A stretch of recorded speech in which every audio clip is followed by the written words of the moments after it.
Welcome back to another technical deep dive here in the debug zone. Today we're tackling a big question and breaking it down with insights from other users. Hopefully this clears up some misconceptions and helps you get the answer you need. So buckle up, stay a little curious, and let's jump right in.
And that's a wrap.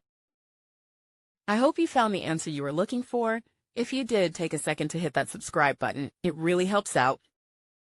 And let me know in the comments which solution worked best for you. See you next time in the debug zone.